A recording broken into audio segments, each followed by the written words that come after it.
After 22 loyal years in the company where I work, the VP of Operations stripped me of my title as Senior Design Advisor and demoted me to the position of an ordinary janitor. While demoting me, he smirked and tossed a mop cart in my direction, saying, "Sweep fast, you lazy old man. This is not a retirement home for slow hands like you." After he said those humiliating words, I said nothing. I just quietly sent in my resignation letter. Days later, after the board called for an emergency meeting, he started crying and looking for me, begging me to come back. In case you're wondering what I did to deserve this embarrassment, and how I later got my sweet, satisfying revenge on this man who humiliated me, keep watching. I'll share the story with you bit by bit.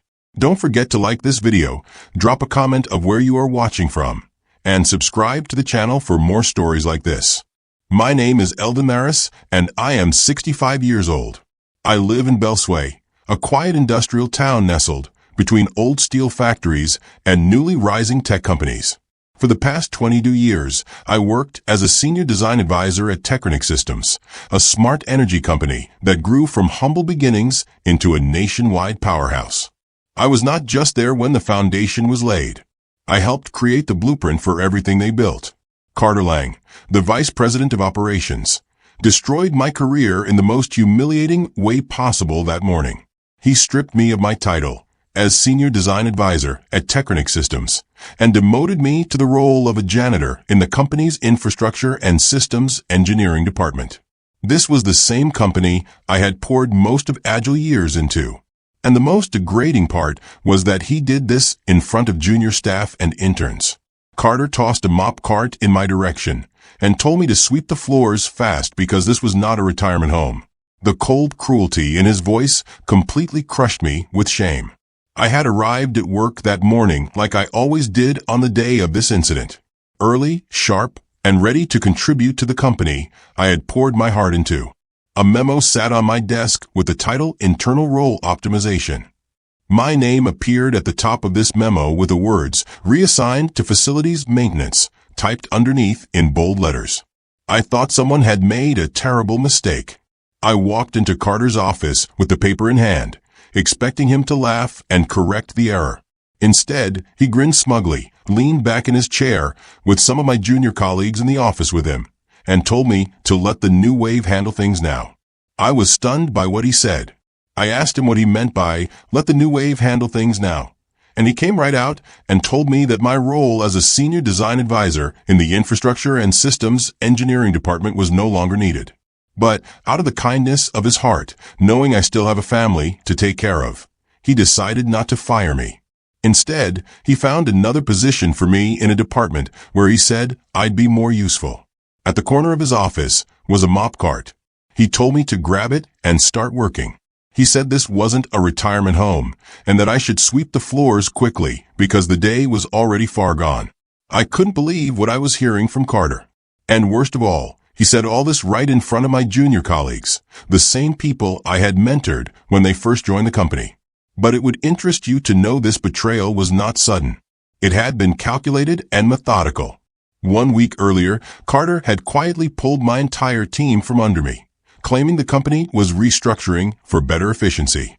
2 weeks before that, he had removed my access to project files without explanation.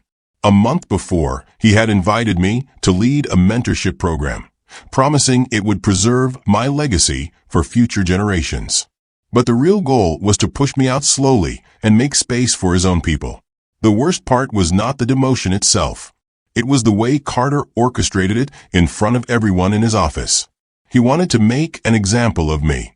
He wanted to show the younger employees what happened to people who stayed too long. He wanted to humiliate me so completely that I would just disappear without causing any trouble. As I turned to leave his office, Carter called after me with fake concern in his voice. He suggested I should be grateful for the opportunity to stay with the company as a janitor. He reminded me that most men my age were already retired and drawing Social Security. He said I should consider myself lucky to still have a job at all. I said nothing back to him, but I walked back to my desk, cleaned out my personal belongings, and wrote my resignation letter right there. I did not argue. I did not make a scene. I simply gathered my things and walked toward the front door. Every step felt like walking through quicksand. But Carter had no idea what I knew. He had no idea what I had been saving for years. He thought he was getting rid of a tired, old man who had outlived his usefulness. What he did not realize was that he had just awakened something much more dangerous than he could ever imagine. Keep watching, because what Carter thought was a clean victory would soon become his worst nightmare.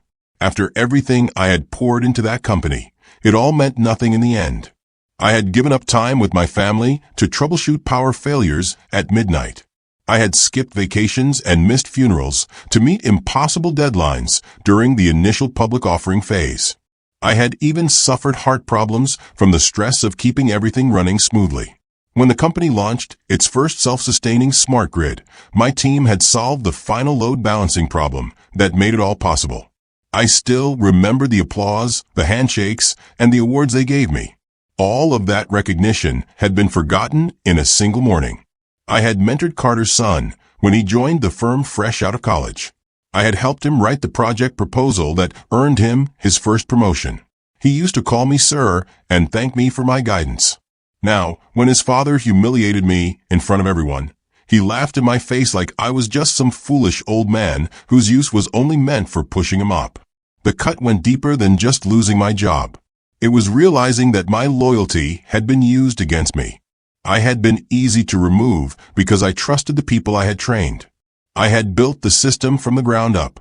They had learned how to run it without me. And Carter had used that knowledge to push me right out the door. I drove home in silence that day, my hands shaking on the steering wheel. My wife had been asking me for months when I planned to retire. She wanted us to travel and spend time with our grandchildren. I had always told her I needed to stay a little longer to make sure everything was running smoothly. Now I wished I had listened to her advice. That evening, I sat in my study looking at the awards and certificates that cover my walls. 22 years of dedication reduced to a box of personal items and a resignation letter. I had given Techronic Systems my best years, my brightest ideas, and my unwavering commitment. In return, they had given me the most humiliating day of my professional life. Now Carter was about to pay for what he did to me, and he had no idea what was coming for him. Something shady happened in the company 5 years ago. Something only a person privileged in my former position as senior design advisor knew about. 5 years ago, I discovered irregularities in the company's smart energy meters. I noticed that the company's devices were reporting massive overcharges for electricity usage. Customers across 3 states were being charged for electricity they had never used. The financial impact was staggering. The shocking part was that these errors were not random mistakes. I noticed that they had been programmed into the system deliberately. When I noticed this, I had tried to do the right thing at first. I had documented everything and sent reports up the chain of command. I had meetings with department heads and compliance officers. I had even prepared a presentation for the board of directors. But every attempt to expose the problem had been shut down by Carter and his team. Carter team had told me the irregularities were temporary glitches that would be fixed in the next software update. They had promised that corrective measures were already being implemented. They had assured me that customer billing would be adjusted to account for any overcharges. But none of those promises had been kept. One director, who worked closely with Carter, had even warned me that digging deeper into the meter problems could harm our public offering and damage the greater good of the company. He had made it clear that asking more questions would not be good for my career. So I had done what any tired, loyal employee would do. I had stopped asking questions and buried my concerns. I later found out that the company's board had no idea about this malpractice. The money from the massive overcharges, where customers were billed for electricity they never used, was going into the pockets of a select few within the company. And the main person benefiting from it all was, you guessed it, Carter Lang, the vice president of operations, the man who pushed me out and humiliated me. The irregularities with the smart meter were not just about technical errors. It was about deliberate fraud that had been covered up for years under his direct supervision. Carter had orchestrated a systematic cover-up. He had buried my reports and silenced anyone who raised questions. He had fast-tracked the meter rollout to meet investor expectations for the public offering. He had prioritized profits over honesty, and thousands of customers had paid the price. The fraud had continued for years without interruption. Every month, innocent families and businesses had received inflated electricity bills. Many of them had struggled to pay charges that were completely fabricated. Some had even been forced to cut back on other necessities to afford their utility costs. And all of it had happened under Carter's watch. I had not blown the whistle myself because I had been too afraid of the consequences. I had worried about losing my job, my pension, and my reputation. I had convinced myself that someone else would eventually speak up. But as the months turned into years, I realized that no one else was going to take that risk. Meanwhile, I had not deleted a single file from the fraudulent records from 5 years ago. I had backed up everything quietly and carefully. Every internal memo, every calibration log, every meeting minute, and every test result that showed the fraud. I had saved it all for years, not knowing why I was keeping it. Maybe I thought someday the company would want to fix the problem properly. Looking back now, I realized I had been just as guilty as everyone else. I had known about the fraud and chosen to stay silent. I had kept my mouth shut because I valued my paycheck and my comfortable position. I had told myself the company would eventually make things right, but deep down I knew they never would. The customers who were being overcharged every month deserved better. They trusted our company to provide accurate billing, and we were stealing from them systematically. I had been part of that system, even if I had not created it myself. Now, sitting in my study with my career in ruins, I felt the weight of that moral compromise crushing down on me. Carter had destroyed my dignity, but I had compromised my integrity long before he ever touched my position. The game was not over yet. Carter had taken my job and hurt my pride, but I still held the truth that could destroy both him and the entire company completely. I wasn't planning to blackmail anyone. That would make me just as bad as Carter. But I was going to use those fraudulent records to my advantage. My conscience kept bothering me, and I kept asking myself, was I suddenly seeking justice for the innocent customers Carter was cheating because he tossed me aside like I was nothing? Or was it because I genuinely cared about those customers now? Deep down, I knew the answer. It wasn't about the customers. I just wanted revenge on Carter. You might say I'm seeking revenge, not justice. Maybe you're right. Maybe I only want to watch Carter squirm because of the way he humiliated me. Maybe this isn't about the customers we overbilled or the ethics I used to stand for. Maybe I just want to see someone else feel powerless for once. But here's the thing. Even if my motives are messy, the truth is still the truth. And the company I once loved is rotting from the inside. Maybe I'm not the hero in this story. Maybe I never was. But I know what I saw. I know what they covered up. And if exposing it topples Carter, then so be it. After Carter humiliated me, I knew exactly what I had to do. But I was not going to expose the scandal myself. That would have been too obvious and too risky. Instead, I decided to pass the information to someone who was still inside the company. Someone who had the access and the credibility to make the evidence stick. Renee Holbrook was the perfect choice. She was a mid-level compliance officer who had once been my intern. Years ago, when the company still felt like a real family, I had taken her under my wing. I had taught her the difference between following rules on paper and doing what was actually right. She had listened, learned, and risen through the ranks without ever forgetting her principles. The relationship we had built was not flashy or sentimental. It was based on mutual respect and shared values. When I had first discovered the meter fraud, she had been the only person I had trusted enough to hint at the problem. I had not told her everything, but I had tested her reaction. She had not hesitated to express concern about potential customer harm.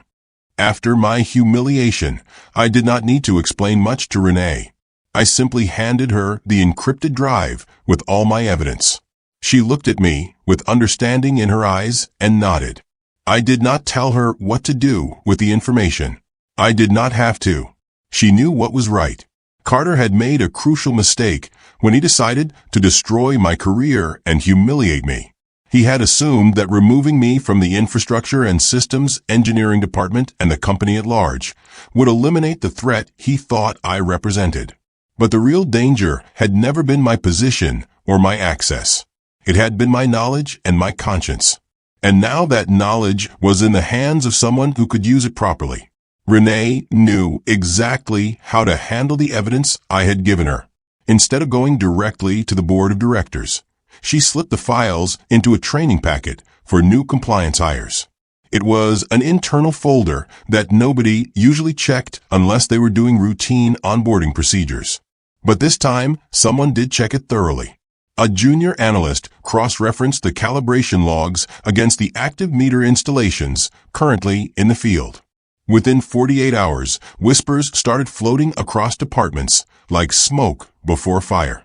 The internal audit team flagged major inconsistencies in the billing data. The legal department flagged massive liability risks. The finance department froze 2 active billing cycles to prevent further damage. An emergency board meeting was scheduled for 7 a.m. in the morning. I was not in the room, of course, but I heard everything through my network of former colleagues. Carter sat in that glass conference room while board members tore through spreadsheets and emails in complete shock. They discovered over 7,000 faulty meters still in circulation and billing errors that could total millions of dollars. The board members turned pale when they realized the full scope of the scandal. If any part of this information leaked to the media, their stock price could crash overnight. They were looking at potential class action lawsuits, criminal negligence charges, and regulatory sanctions that could destroy the company completely. When the question came about who had been overseeing operations during the implementation of these faulty meters, every head turned toward Carter. He tried to blame external vendors and outdated software systems. But the paper trail led directly back to his department. He was both the person in charge and the one who had buried all the warnings. The board gave him a simple choice: fix the problem internally and quietly, or face immediate termination. That was the moment when everything started falling apart for him. Word spread quickly that the board had confronted him with questions he could not answer. Technical questions about old logs and documentation gaps that only I had ever fully understood. Carter started calling around desperately, trying to find me. He reached out to my former assistant, some retired engineers, and even junior staff members. One of my former interns in the company sent me a text message warning me that Carter was trying to track me down. I almost laughed when I read it. I was not hiding from him. I was just waiting for him to realize what he had lost. Now Carter was the one with no access, no control, and no clean way out of the mess he had created. He needed my knowledge, my files, and my expertise. Everything he had discarded when he thought I was just a tired old man with a mop. Meanwhile, I worked quietly with Renee to prepare a comprehensive report for the board. I asked Renee to help me send this detailed report to one of the board members, who was also the chief operating officer and Carter's boss. In this comprehensive report, Renee and I documented my wrongful termination, the smart meter scandal, my original contributions to the system design, and a detailed practical solution to correct the wrong. The report ended with a request for the board to review everything before making any final decisions about Carter's future. The chief operating officer, after discussing the details of my comprehensive report with other company executives, called me in within 3 days. By the time Carter finally figured out where to find me, I was already sitting in a private conference room with the CEO and some members of the board of directors. Not as a former employee, but as a returning consultant hired to help clean up the mess he had created. The board had reviewed everything I had provided in the report. They had seen through Carter's lies and cover-ups. When they realized he had deliberately humiliated the one person who could have prevented this disaster, they cut him loose immediately. His title was stripped before he could even defend himself. Out of shame and fear, Carter resigned that same afternoon. There were no headlines or ceremonies. He left through the back exit, just like I had been forced to do. The only difference was that I had not run away. I had walked back through the front door with my head held high. But as I sat in my old office, looking at the mess Carter had left behind, I realized something that made my victory feel hollow. I had not exposed this fraud to protect innocent customers. I had done it to get revenge on the man who had humiliated me. For 5 years, I had known about the overcharging and chose to stay silent. I had only acted when it became personal. The customers who had been stolen from deserved justice. Even though I later adjusted the customer billing to account for previous overcharges, it still didn't make me their hero. I had been their silent accomplice until someone hurt my pride.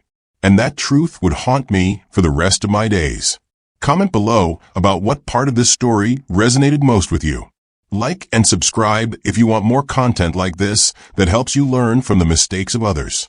Until next time, keep living with grace and purpose.